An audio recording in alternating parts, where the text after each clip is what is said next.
नमस्ते, आप सभी का स्वागत है। आज के इस कार्यक्रम में हमारे साथ हैं श्रीयुत अभिषेक तिवारी जी, जो इस समय पश्चिम बंगाल के एक्सपर्ट हो रहे हैं और बाकी दूसरी जगह के भी हैं थोड़े बहुत, हाँ, लेकिन इस समय पश्चिम बंगाल के खास एक्सपर्ट हैं। तो हम बात करेंगे मोटा-मोटा चुनाव की बात करेंगे, कुछ यूसीसी की बात करेंगे और कुछ हम हमारे जो वोक भाई-बहन हैं, उनके सहानुभूति में भी 2 शब्द कहेंगे।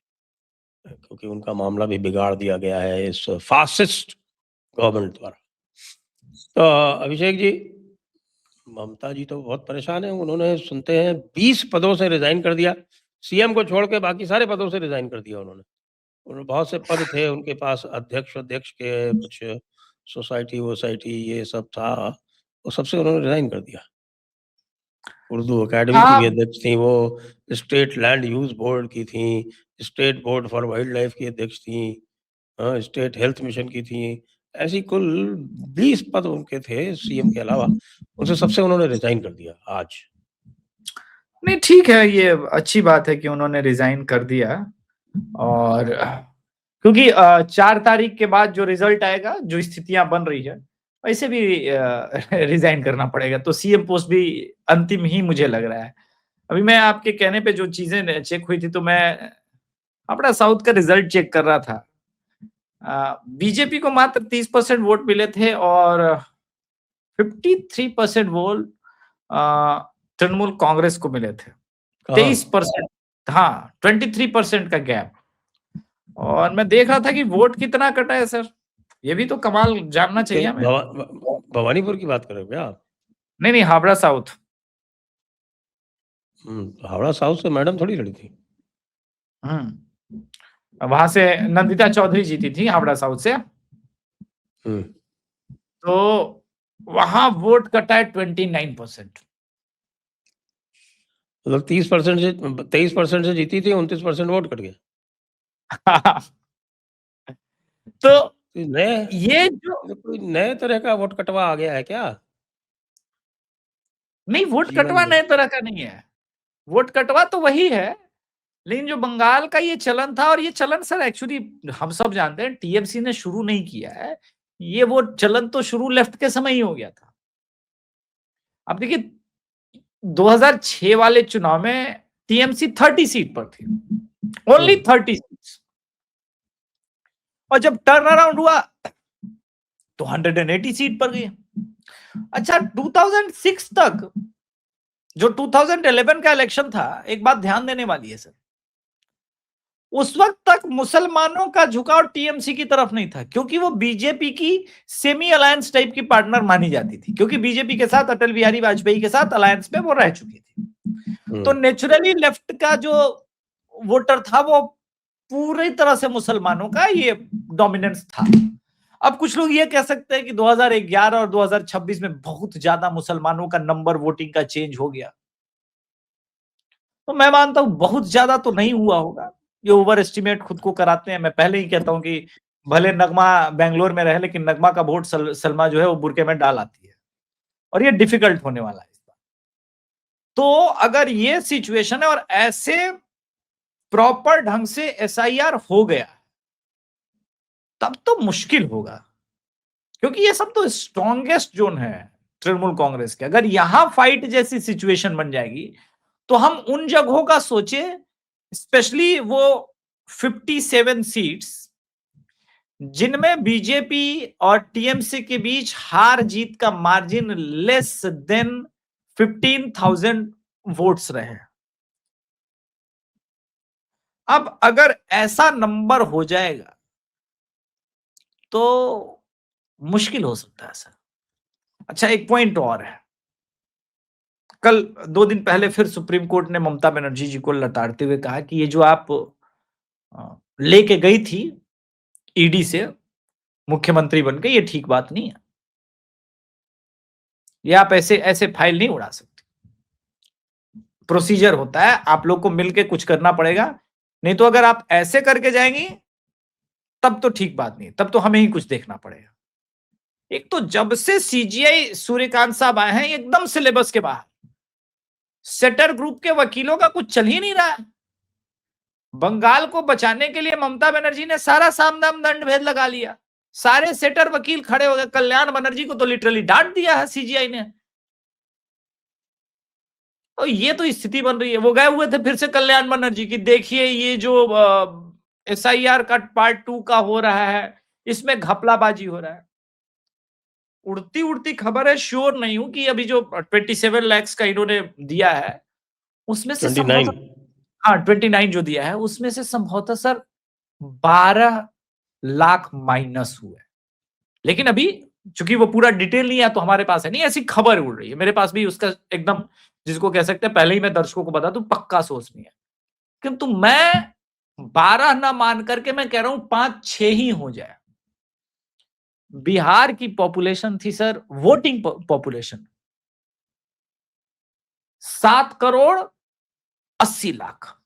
बंगाल में ऑलमोस्ट 7 ही करोड़ थी, अब तो 60 लाख कटने के बाद 6 करोड़ कुछ बचे हुए हैं। बंगाल में वोटर्स की संख्या टेक्निकली बिहार से कम थी, और ऐसे में ये डिडक्शन तो इस बार पोलिंग परसेंटेज सर जाएगा 90%। और कल्पना कीजिए कि ये पोलिंग परसेंटेज अगर 80-85 तक रह जाता है, जो कि पिछली बार की तरह होता है, तो ममता बनर्जी, जहां से मैं देख रहा हूं sir, Mamata Banerjee will come down below 40% vote share, क्योंकि वोट ही कहां बच रहा है फिर। मतलब टोटल का जो कटने वटने के पहले और इस सब का 40% मैं कह रहा हूं 2024, 2021 या 2019 के इलेक्शन की तुलना में। 2 सर्वे आए हैं सर, और दोनों बड़े मार्केबल सर्वे हैं। मैं दोनों सर्वे को देख रहा था। एक न्यूज 18 जाना माना टीएमसी का समर्थक है, उन्होंने बीजेपी को 34% वोट दिया और सीटें दी 110। अरे 34% पे 110 कैसे आ सकती हैं? सुनिए तो सर, जब 39% पे 77 आई थी तो 34% पे 110 आ जाएंगे। यही तो पेच है। उन्होंने कहा कि वोटर वोकल नहीं, और 13% लोगों ने कहा अभी हम देखेंगे, हमें पता नहीं है। लेकिन टीएमसी का वोट शेयर उन्होंने बताया 41.9। अब टीएमसी का तो वोटर ऐसा है नहीं कि पूरे बंगाल में कहीं डरा हुआ है। इसका मतलब यह है कि यही वोट शेयर ऑलमोस्ट, अच्छा आईएनएस मैट्रिक्स वाले में जाए तो वो भी यही कह रहा था 43% ±2। तो ये सिमिलर पैटर्न जा रहा है। अब सर्वेयर डरे हुए। मैंने दोनों प्रोमिनेंट ग्रुप के जो सर्वे में कुछ लड़के थे उनसे बात की है, मेरी बात हुई है।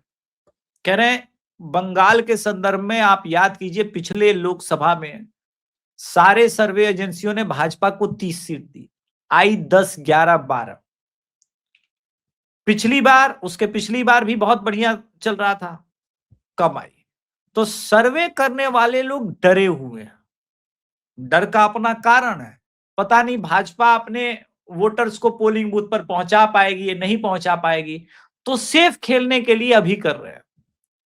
तो मैं बार बार लोगों को 2006 और 2011 का चुनाव याद दिलाता हूं कि टीएमसी 30 पर से 180 पहुंची थी, यहां तो बीजेपी 77 लेकिन पे एक बात बता दूं आपको, उस समय केवल 2 पोल हुए थे, ओपिनियन पोल और एग्जिट पोल। हाँ, नीलसन का हुआ था, एबीपी नीलसन करते थे साथ में, और शायद इंडिया टुडे का या किसी का हुआ था। दोनों ने ममता को स्पष्ट बहुमत दिया था, बिल्कुल ओपिनियन पोल में भी और एग्जिट पोल में भी। बिल्कुल, मैं मानता हूं इस बात को। 2011 में क्लियर मेजोरिटी दी थी, बिल्कुल।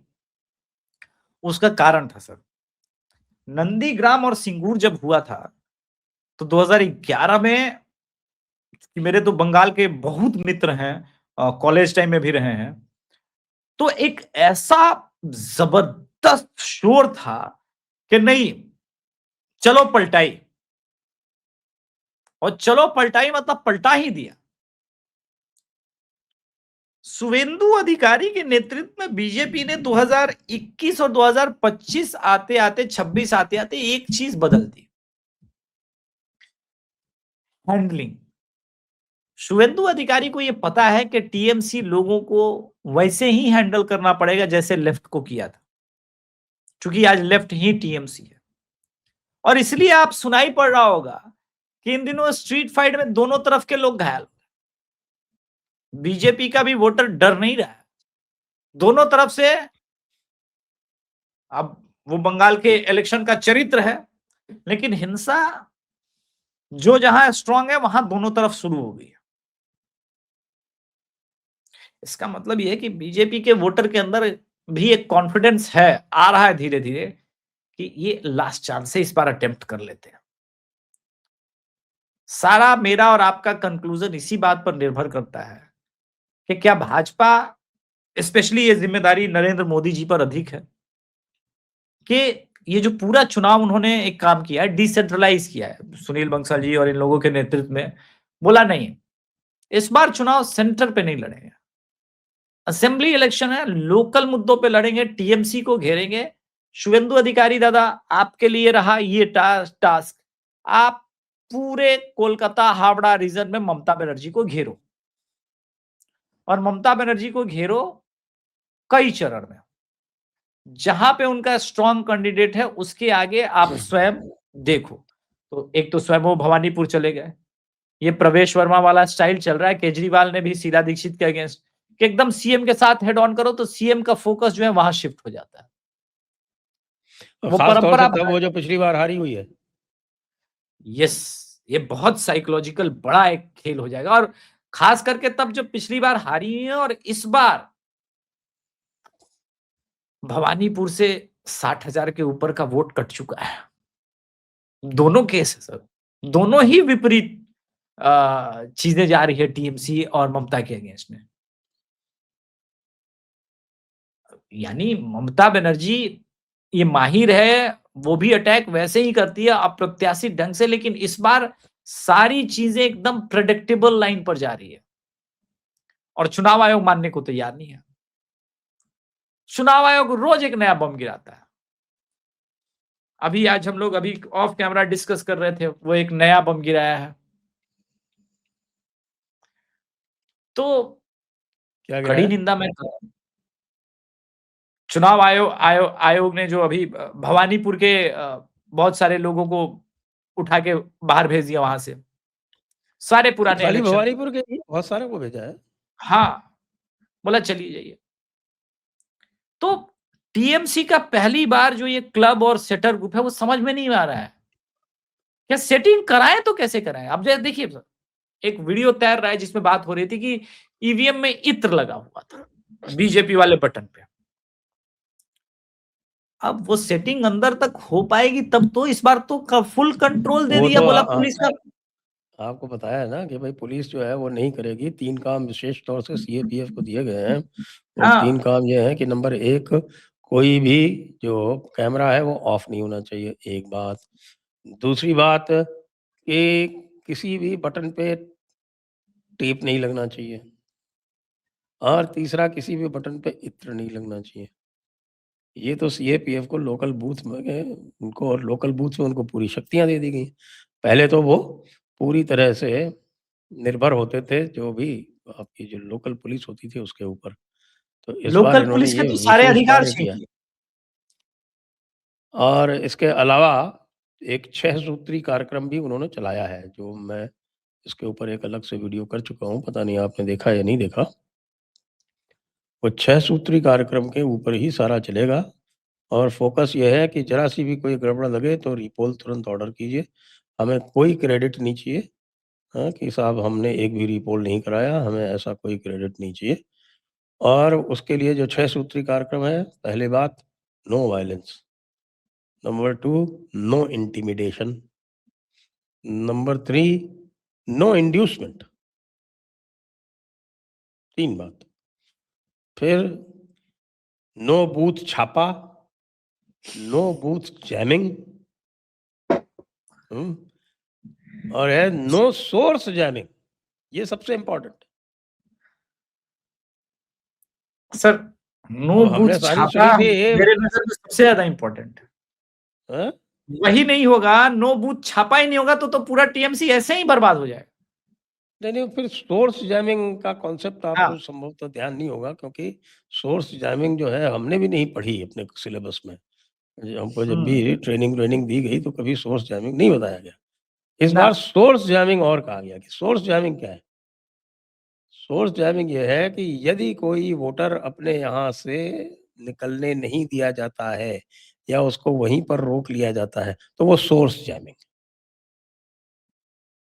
जैसे कोलकाता में होता है कि सोसाइटी के गेट के बाहर भाई लोग बैठ जाते हैं और कहते हैं कि आपको बाहर नहीं जाना है।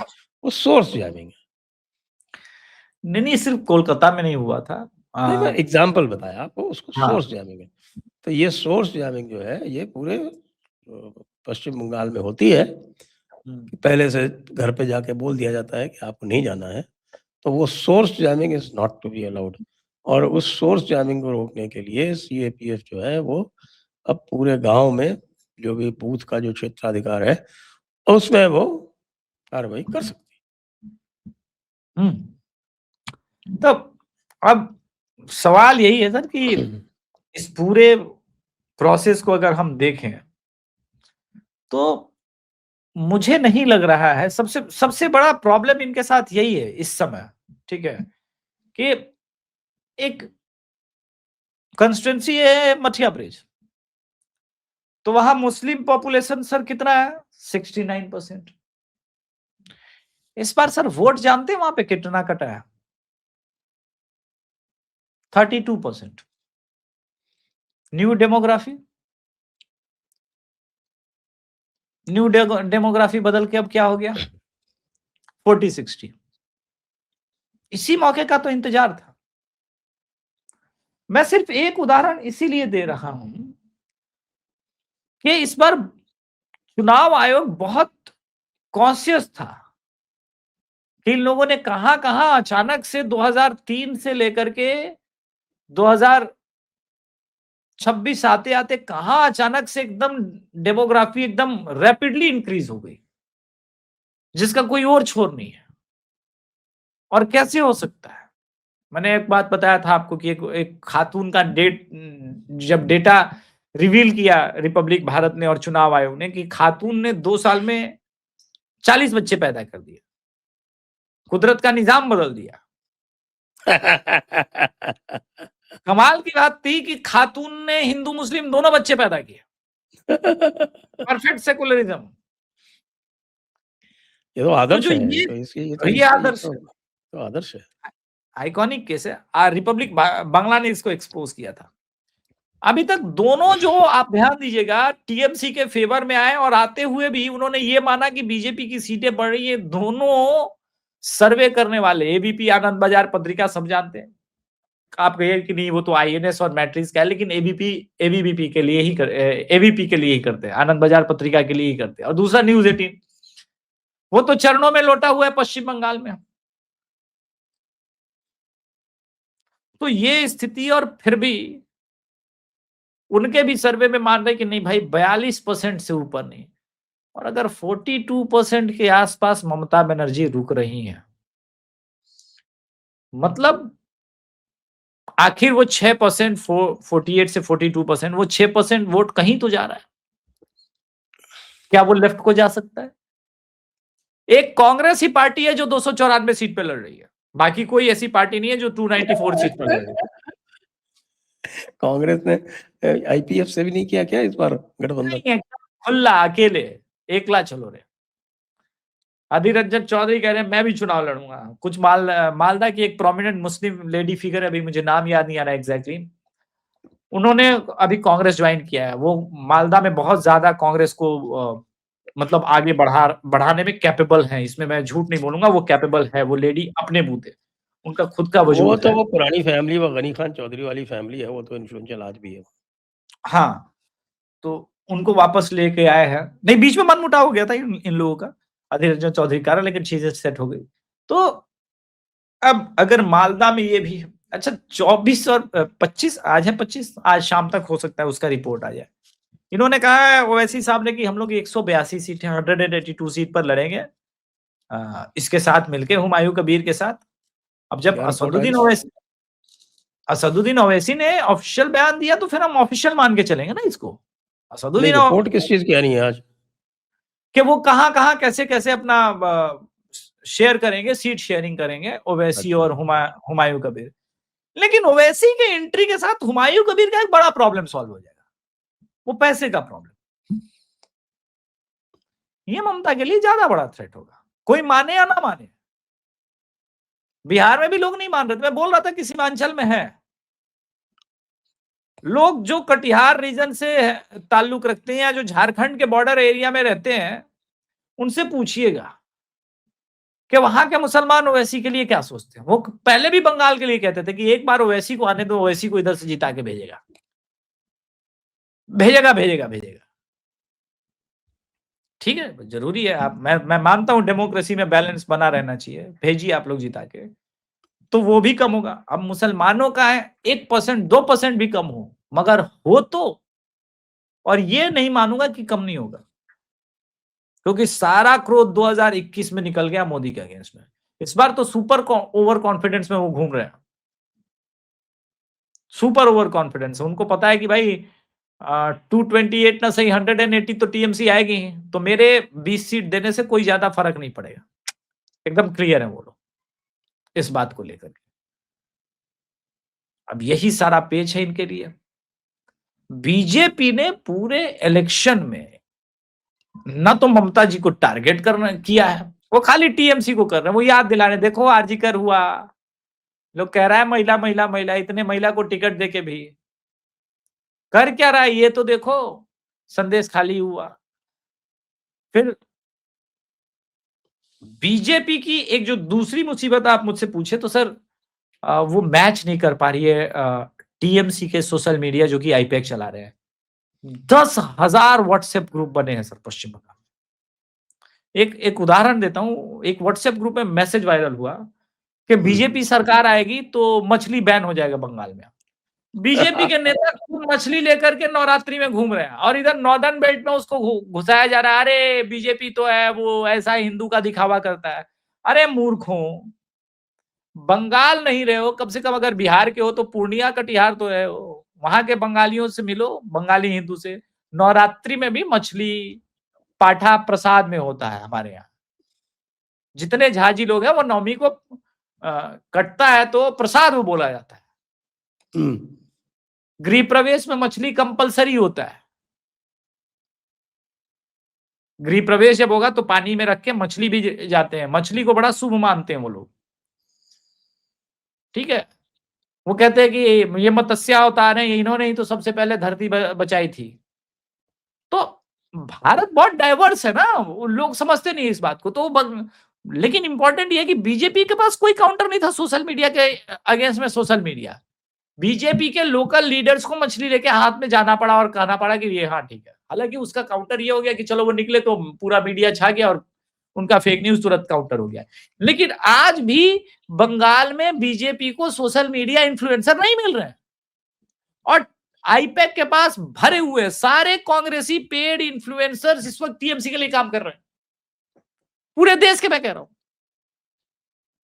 आपके पास नहीं है ना, तो 12 साल से आप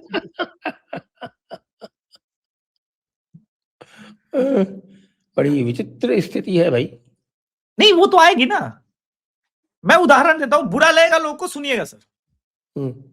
हमारे कोर ग्रुप का एक इन्फ्लुएंसर हुआ करता था, और मैं मानता हूं सबसे मेरे लिए स्ट्रिंग जैसे यूट्यूब चैनल का शटडाउन होना पर्सनली झटका तो था, लेकिन राष्ट्र के लिए बड़ा झटका। इकलौता ऐसा राइट विंग तो कहना गलत होगा, क्योंकि अब इस बार जेडी समिट में हम लोगों ने इंडिक विंग उसको बना दिया है, तो इंडिक विंग पे चर्चा करेंगे। इकलौता भारतीय सभ्यता संस्कृति को प्रचारित और प्रसारित करने वाला चैनल था जो साउदर्न इंडिया के अंदर काम कर रहा था, बड़े लेवल पर काम कर रहा था। तमिलनाडु, कर्नाटका, तेलंगाना, केरला, हर जगह पर उसका अच्छा खासा प्रेजेंस था। अंग्रेजी में फुल फ्लेज्ड बात करने वाला एकमात्र चैनल था। उसका चैनल उड़वा दिया गया मोहम्मद जुबैर की साजिश से। ठीक, सरकार का दायित्व नहीं था सर उसको वापस लाना। इतना बड़ा आपको सरकार को ओहो, आप भी क्या बात करते हैं। ये सरकार स्वयं सेवकों की सरकार है, अपने आप कुछ नहीं नहीं, करती।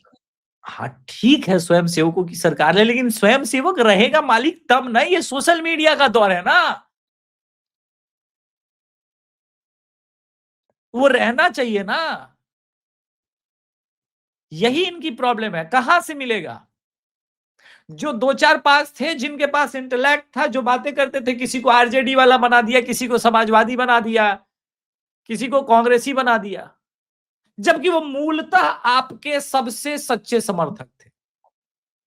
जब 2014 में आपका कोई समर्थक नहीं था, तब भी वो थे आपके साथ, और इसलिए देखिए, थे। क्या है कि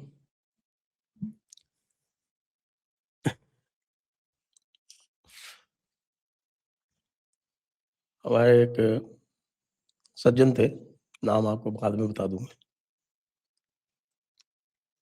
तो उन्होंने किसी काम के लिए कहा, तो काम मैंने वो जिससे भी करवाना था उससे बात कर ली, कहा ठीक है हो जाएगा, मतलब ऐसी कोई ज़्यादा दिक्कत नहीं है इसमें।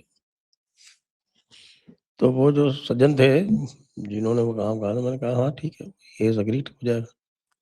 कि नहीं, नहीं, नहीं, नहीं, नहीं, ऐसे नहीं, ही मस्ट एक्सेप्ट मनी। जब तक वो पैसा नहीं ले लेता है, तब तक मैं उसके ऊपर विश्वास नहीं करूँ। फैक्ट है, फैक्ट है। तो तो ये हमारे जो बीजेपी का आईटी सेल है, वो ये कहता है कि हम उसी के ऊपर विश्वास करेंगे जो हमसे सैलरी लेता है, बाकी के ऊपर नहीं करेंगे। वो इसलिए क्योंकि फिर आपको इंटेलेक्चुअल नहीं चाहिए, आप जो पुश करना अच्छा, चाहते हैं मज़े की बात ये वो। है कि बीजेपी के जितने भी स्पोक्समैन हैं, वो सब फ्री में काम करते हैं। हाँ, सारे। तो बीजेपी आईटी सेल उनके ऊपर भी विश्वास नहीं करता। नहीं, भाजपा देखिए, भाजपा आईटी सेल के पास इतना फुर्सत नहीं है, वो वो एक काम केवल करेगी। वो जो भी जो है उनसे जिसने पैसा नहीं लिया है, उसके ऊपर वो विश्वास नहीं करते। मतलब वैसा भी वो बिल्कुल फिक्स्ड वाला सैलरी वाला पैसा। हाँ तो ठीक है, तो आप सैलरी 12 साल में आप सैलरी वाले ही 50 इन्फ्लुएंसर तैयार कर लेते हैं, क्या दिक्कत था आपको? ये तो उल्टी बात हो गई ना, आपने तो ये कह दिया कि साहब के घोड़ा नहीं, तांगा जो है वो घोड़े के आगे जुतेगा। आप नहीं तो नहीं, तो तांगे को आप घोड़े के आगे जोत रहे हैं। अब भाई आपने होता ये है कि मैं ये तो मैं आरएसएस वालों से भी कहता हूँ कि यार तुम्हारे पास जो है अगर इंटेलेक्चुअल हेफ्ट नहीं है तो लोगों को को-ऑप्ट कर लो। कि नहीं, नहीं, नहीं, नहीं, वो हमारा प्रचारक होना तो बड़ा आवश्यक है। हमारा अरे स्वयंसेवक भैया, होना तो बड़ा आवश्यक है। तो बुरा मत मानिएगा, प्रचारक महोदय तो कह रहे हैं ना कि 2000 साल से प्रताड़ित है। तो आप शीर्षतम प्रचारक महोदय। नहीं, मैं नाम नहीं ले रहा, मैं वो नहीं कह रहा। मैं देखिए, मैं इस समय बिल्कुल उस मूड में नहीं हूँ। बंगाल जीतना बहुत इंपॉर्टेंट है। यहाँ हुँ। पर्सनल ईगो और ये सारी चीजें, इसको बाहर निकालना पड़ेगा आपको। आपको इन्फ्लुएंसर अगर बैंगलोर से भी मिल रहा है, उसे उठा के लेके आइए, क्योंकि सामने आईपैक है आपके। वो रूथलेस सोशल मीडिया कैंपेन करती है, इस बात को ध्यान रखें। वो बिल्कुल झूठ को फैलाने में और झूठ को सच बनाने में बिल्कुल भी शर्म नहीं करेगा, हया नहीं करेगा। जो आदमी, सोचिए जिस प्रकार से कैंपेन ये क्विकली पूरे बंगाल में पहुंचा कि बीजेपी सरकार आएगी तो मछली बैन हो जाएगा, ऐसे तो अभी कई तीर चलाएंगे। आप कितना डिफेंड कीजिएगा? डिफेंड करते करते चुनाव निकल जाएगा। यहां ऑफेंस किया जाता है ऐसे सिचुएशन पे, बदले में आप भी मारो। कि फरहाद हकीम ने घोषणा की है कि इस बार सरकार बनेगी, तो पहले ही उसने बोला था कि जो इस्लाम में नहीं जन्म लिया वो दुर्भाग्यशाली है। इस बार सरकार आते ही बोला पूर्वी बंगाल बना देंगे, तब जाके होता है। और देखिए, हेमंता बिश्व शर्मा से सीखिए। उसने अभी आज तक को इंटरव्यू किया, बोला कि हाँ वो गलती से बांग्लादेशी मियाँ लिखना भूल गया था, बाकी उसने चलाया सही था। मैं अभी जाकर के दोबारा ट्वीट करूंगा तो उसमें लिख दूंगा ये बांग्लादेशी मियाँ के लिए वो चला था वो एड। तो जब ऐसा आपका नेतृत्व करने वाला रहेगा क्रिस्टल क्लियर विचार का, हेमंता दा जैसा, तब आप देखिए कितनी बड़ी बात शुभेंदु अधिकारी जी ने बोली इसको प्रचारित कर पाए। शुभेंदु अधिकारी जी ने बोला कि बंगाल में जैसे हमारी सरकार बनेगी तो कोई बलात्कारी अगर सकाले सकाले पकड़ा जाएगा, बिकाले बिकाले शेष हो जाएगा, उसका सकाले सकाले बिकाले बिकाले हो जाएगा। और उसमें लास्ट में उन्होंने ऐड किया कि योगी मॉडल और हेमंता विश्व शर्मा का मॉडल बंगाल में लागू होगा। ये होता है क्लियर थॉट, ये होता है क्रिस्टल क्लियर लाइन लेना। और जब आप ऐसे 10-15 चीजें बोलेंगे पूरे चुनाव में तो वोटर के अंदर भी कॉन्फिडेंस आता है, बोला बस योगी बाबा के बाद हेमंता दा के बाद एक और मिल रहा है हमको, वो मॉडल लागू हो जाएगा। फिर आप देखो, चलिए ये तो हो गया, तो थोड़ा सा बाकी भी चर्चा कर रहे हैं। हेमंत दा की क्या स्थिति है? वो अकेले काफी है। विराट युद्ध याद है ना सर? मस्त हेमंत दा मस्त। हाँ, हेमंत दा एकदम उनको अब वहां ये बात नहीं हो रही है कि सरकार बनेगी कि नहीं। पहला सर्वे तो बता रहा था 80-85, अभी तो एक और हमारे सज्जन है वहां पर और मित्र ही हैं और अच्छा उनका चलता है सर्वे टीम।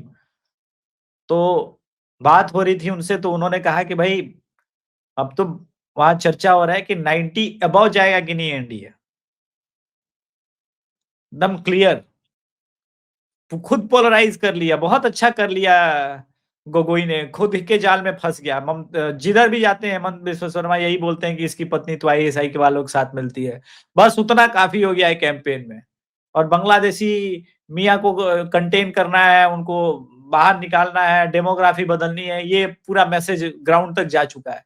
तो जब मुद्दा ही कुछ और नहीं है, जहां वोट ही इसी नाम पर होना है कि असमी सभ्यता संस्कृति को बचाना, यही तो बंगाल में नहीं हो रहा है ना।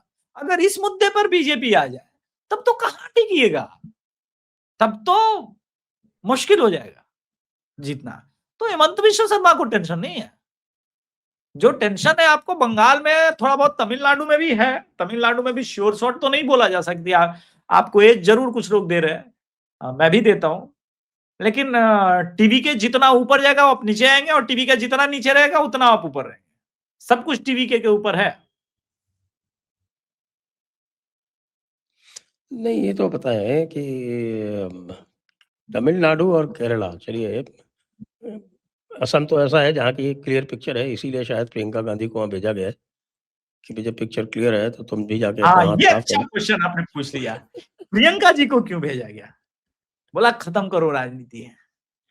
लास्ट टाइम यूपी में भेजा था, आधा अधूरा बना के इस बार आसाम भेज के एकदम कहानी खत्म, ताकि राहुल गांधी जी का रास्ता एकदम क्लियर हो जाए। बोला कहां प्रियंका में भी कहां पोटेंशियल है, कहां कुछ असम में कर पाई, क्योंकि हरियाणा वाला जीत का क्रेडिट प्रियंका को मिल गया था और ये कुछ लोगों को पच नहीं रहा था, बहुत बुरा लगा था। बताओ यार, हरियाणा का क्रेडिट ले गई वो यार, और दिल से अच्छा नहीं लग रहा था। तो इस बार कुछ लोगों के अहम को भी शांति मिलनी चाहिए, तो इसलिए उनको स्पेशली भेजा, बोला जाइए जाइए। हेमंता बिश्व शर्मा खुले में चैलेंज कर रहा है कि त्रिश विधायक जो उधर से आएगा वो हमारा आदमी होगा, वो राज्यसभा इलेक्शन में क्रॉस वोट। कॉन्फिडेंस देखिए, वो राज्यसभा इलेक्शन में हमारे लिए क्रॉस वोट। वो तो कह रहा है 30 टिकट तो मैं दूंगा। हाँ, 30 टिकट तो मैं दूंगा। तो आप कॉन्फिडेंस देखिए। लेकिन तमिलनाडु और केरला के जो ओपिनियन पोल्स आ रहे हैं वो थोड़े से जिसको कहते हैं कि they are not what the doctor order, वो जो थोड़े से हैं वो सिलेबस से बाहर के दिख रहे हैं। ऐसा कैसे हो रहा है? तमिलनाडु में तो मोस्टली सब एडीआईएमके को ही एज दे रहे हैं और डीएमके को एज नहीं दे रहे हैं। एंटी अरे इनकम्बेंसी एज तो ही ये है, मतलब बिल्कुल बराबर कांटे का हाँ, मामला। आपको तो पता है वहाँ कांटे का तो कभी होता नहीं है, वो तो एक तरफा होता है। नहीं, वो बिल्कुल ठीक बात है, लेकिन पिछले कभी भी टीवी के एक ऐसी पार्टी का कभी कोई इमरजेंस नहीं हुआ था जो डायरेक्टली स्टार्ट करे अपना वोट शेयर 12-13% के ऊपर से। ये कहना कि टीवीके का प्रेजेंस नहीं है वहां पर, ये बेवकूफी होगी। उसे भी आईपैक ही हैंडल कर रही है और वहां पर विजय जोसेफ थलापति का ठीक ठाक प्रेजेंस है और दोनों तरफ के वोट वो काट रहा है, ईसाई के भी, मुसलमान के भले ना काटे और कुछ देखिए दिक्कत क्या है कि एडीआईएमके जो है ना वो बूढ़ों की पार्टी हो गई है, शहरों में उनका प्रेजेंस कम है, गांव में वो बहुत स्ट्रांग है और सबसे अधिक एंटी इनकम्बेंसी गांव में है। तमिलनाडु के सभी गांव में भयंकर एंटी इनकम्बेंसी चल रही है। आप कितना भी सन टीवी पे चला लो, सन टना टन टन, वो नहीं चल रहा है। वो मान के बैठे हैं कि इस बार पलट देना है। अब बीजेपी ने अलायंस तो कर लिया है, लेकिन तमिलनाडु इलेक्शन अगर आप कंप्लीट जीतना चाहते हो तो उसके लिए आपके पास वैसे डायनेमिक फेस होने चाहिए थे, वो तो अभी नहीं है। ये तो इतना एंटी इनकम्बेंसी है कि उस कारण डीएमके को प्रॉब्लम हो रहा है। अब रही बात केरल में, तो कांग्रेस के लिए कौन सा नई बात है? वो तो जीती हुई बाजी को हारने के लिए मतलब माने जाते हैं। वो तो हरियाणा हार गए, वो तो पंजाब हारने की स्थिति में वापस आ रहे हैं। अभी हालांकि पंजाब में टाइम है, लेकिन जिस इस राह पर जा रहे हैं, मैं तो अरविंद केजरीवाल का उतना डाउनफॉल नहीं देख रहा हूं जितना लोग को इजी लग रहा था कांग्रेस 6 महीने पहले तक पंजाब में। क्योंकि कांग्रेस को लगता है कि भाई तुम हमको जिता दो, हम मेहनत नहीं कर सकते। वापस सारा वोट जो भाजपा का, देखिए भाजपा का जितना वोट बढ़ेगा लेफ्ट उतना नंबर से हारेगा। केरल विधानसभा में बीजेपी का फोकस, लोकल लीडरशिप का जो फोकस है वो बहुत सीमित है। वो बस 20% के ऊपर का अपना वोट शेयर बनाए रखना चाहते हैं। वो भी जानते हैं कि वो इस बार जो है मुख्य विपक्षी दल नहीं बनेंगे। केरल की कहानी कुछ और है।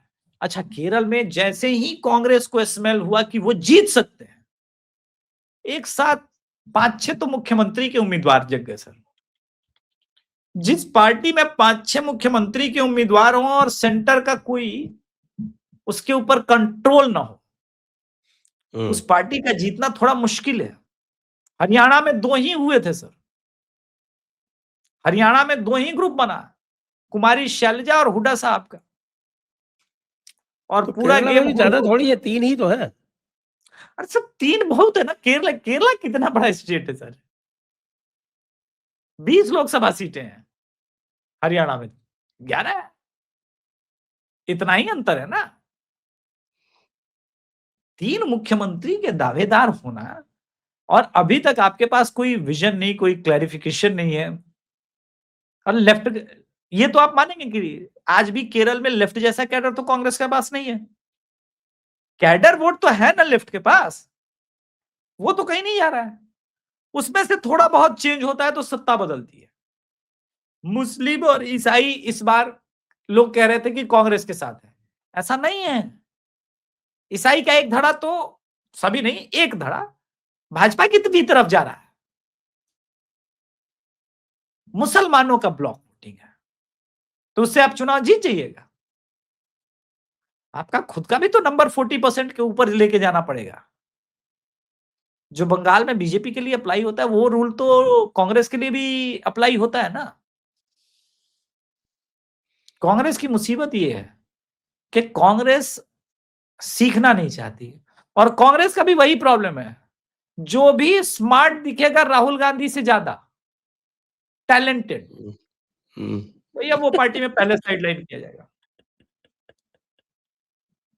आपने आपने नन्हे सम्राट का भी बचपन में श्रोते वोते को पढ़ने के लिए दिया था? याद नहीं। उसमें एक कार्टून आता था, मूर्खिस्तान, उसके नीचे लिखा लगा था, खबरदार ये मूर्खिस्तान देश है, यहां अक्ल का इस्तेमाल करना वर्जित है। वो कांग्रेस एक और पार्टी जगह है। है जहां पर आपका जो है वो, जिसमें अकल का दखल नहीं होता है, आपको पता है ना? नहीं नहीं, वो तो वो आप साहिल भाई के लिए रहने दीजिए, मेरे सर पे तर मेरे तन पे सर रहने दीजिए, वो वहां का है। अच्छा, जहाँ है कल का चलिए दखल। ये तो हो गए जो चुनाव वाले प्रदेश हैं, लेकिन हमारे अकललेस बाबू को क्या हुआ है? वो क्यों परेशान है? अभी तो उनके चुनाव में बहुत टाइम है। आपको लग रहा है चुनाव में टाइम है सर? 1 ही साल टाइम है, मार्च बीत गया। कितने मार्च को रिजल्ट आया था यूपी में? 17 मार्च को। 1 साल से कम है। उनको ये श्योरिटी नहीं हो रहा है कि इतना कुछ यूजीसी हंगामा के बावजूद क्या ब्राह्मण और ये लोग इतने नाराज हैं कि योगी बाबा का साथ छोड़ देंगे। उनका ये श्योरिटी नहीं है कि उनके पास जो यादव वोट बैंक था पिछली बार वो उतना ही है या नहीं। जबकि मैं ये कह रहा हूं कि यूपी में बिल्कुल वैसी ही दरार पड़नी, राष्ट्रवादी यादव एकदम इस बार उफान पर है यूपी में भी जैसे बिहार में। ये एक सतत प्रक्रिया है सर, ये होगा ही। आप बहुत दिनों तक आप मुलायम सिंह यादव न थे न हैं, आप बांध के अपने कोर वोटर को नहीं रख पाए और न रख पाएंगे। आपके पास सिर्फ एक ही कोर वोटर अब बचा है, मुस्लिम वोटर, और यही आपकी समस्या है। भाई यादवों मुलायम में भी अब सिंह, 2 ग्रुप हो गए ना। एक ग्रुप ये है जो कहता है कि साहब कि हम मुसलमानों के नहीं हाँ, बनेंगे। नहीं बनेंगे। यही तो प्रॉब्लम हो गया है। और पूर्वांचल में वो ग्रुप ज्यादा वो वोकल है। मैं भी ग्रुप ज्यादा बरेली बनना वाले चाहिए। डॉक्टर, ऐसे मैं बता अच्छे-अच्छे रहा हूँ, लोगों के तो बनने में क्या प्रॉब्लम है? वही बात है ना। एक डॉक्टर ब्रजेश यादव है, बरेली के हैं। इन दिनों सोशल मीडिया पे भी बहुत फेमस इसलिए हो रहे हैं कि उनका प्रोफेशन मेन तो डॉक्टरी वाला है, किंतु वो जिस प्रकार से जिहादियों के अगेंस्ट और राम भजन वो करते हैं और प्रभु श्री राम को आत्मसात करते हैं, और वो कह रहे हैं कि आरक्षण मिटा दो, ब्राह्मणवाद की सत्ता होना क्यों आवश्यक है, ये अपने आप में चकित करने वाली बात है। अच्छा, भीड़ बड़ी है और राष्ट्रवादी यादवों का उन पे ये बहुत है, समर्थन उनको बहुत मिल रहा है, बहुत प्रचंड। दूसरी बात आपको याद होगा, एक गगन यादव नाम का लड़का था, अखिलेश यादव के सभा में गया तो गगन यादव जिंदाबाद के नारे लगे, उसको निकाला और उसको बीजेपी का आदमी बोल के छोड़ दिया। वो रिवेंज मोड में है। तो ग्राउंड पर बहुत पॉपुलर है सर। तो अखिलेश का अपना कुनबा दरक रहा है। और यूपी की पॉलिटिक्स में सर अगर पूर्वांचल में 4% 5% का गैप विजिबल नजर आने लगे ना तो दिक्कत है, क्योंकि आप आज के समय अखिलेश यादव पश्चिमी यूपी में नहीं है, उनका वो प्रेजेंस नहीं है। और योगी जी खूंटा गाड़ के बैठे हैं। एक चीज जो लोग समझ नहीं रहे, साइकोलॉजी, गुरुजी से सीखने का प्रयास करता हूं। यूपी में हिंदुओं के अंदर, खास करके सामान्य वर्ग के अंदर एक मैसेज गया है। वो मैसेज गलत है, मैं मानता हूं, लेकिन वो मैसेज जा रहा है। अब कहां से जा रहा है मुझे पता नहीं, कि भाई भाजपा की एक बड़ी लॉबी है जो योगी आदित्यनाथ महाराज जी को हटाना चाहती है और उनको पीएम नहीं बनने देना चाहती है, इसलिए 2027 जिताना किसी भी प्रकार से हमारा धर्म है, तो किसी भी प्रकार से योगी बाबा को लाना ही लाना। अब ये ब्लेसिंग इन डिस्गाइज जैसा है, क्योंकि वो आदमी रिजिड है। 2019 के लोकसभा चुनाव में जैसे हुआ मोदी जी के साथ, कि मोदी जी को तो हारने नहीं देंगे, 2004 रिपीट होने नहीं देंगे। तो वो जब इस प्रकार का भाव नजर आता है ना, तो सीटें कम नहीं होती, सीटें बढ़ जाती है, क्योंकि वो फियर फैक्टर काम कर रहा है। तीसरा, धुरंधर का इफेक्ट तो आपने देख ही लिया सर। धुरंधर का इफेक्ट अखिलेश बाबू पे सबसे ज्यादा। नहीं है, सिर्फ अखिलेश बाबू पे नहीं, रामगोपाल जी पे भी है। उन्होंने कहा कि हम अतीक के हत्यारों को पकड़ के सबक सिखाएंगे। तो ये तो आरजेडी प्रो मैक्स वाला लाइन है जो 2000, इस पे तो हमको लग रहा है इस चुनाव में अंडर 50 ना आ जाए। हालांकि अभी टू अर्ली टू से, लेकिन जिस किसको कह राह रहे हैं पर, आप? हम अकललेस जी को? हाँ अखिलेश जी को मैं कह रहा हूँ, अच्छा, अखिलेश जी को मैं कह रहा हूँ। क्या है ना कि जिस राह पर वो दौड़ रहे हैं वो समावेशी राह नहीं है, गड़बड़ वो राह पर आ रहे हैं विभाजनकारी राह आप। पे जा रहे हैं। चलिए, आपने धुरंधर का नाम ले लिया। धुरंधर में तो खैर बहुत कुछ चल रहा है, उसको तो किसी और समय करेंगे। आज के लिए तो बस इतना ही। सभी दर्शकों को बहुत-बहुत धन्यवाद और अभिषेक जी को बहुत-बहुत धन्यवाद। जय हिंद, जय भारत, वंदे मातरम। जय हिंद, जय भारत, वंदे मातरम, जय श्री राम।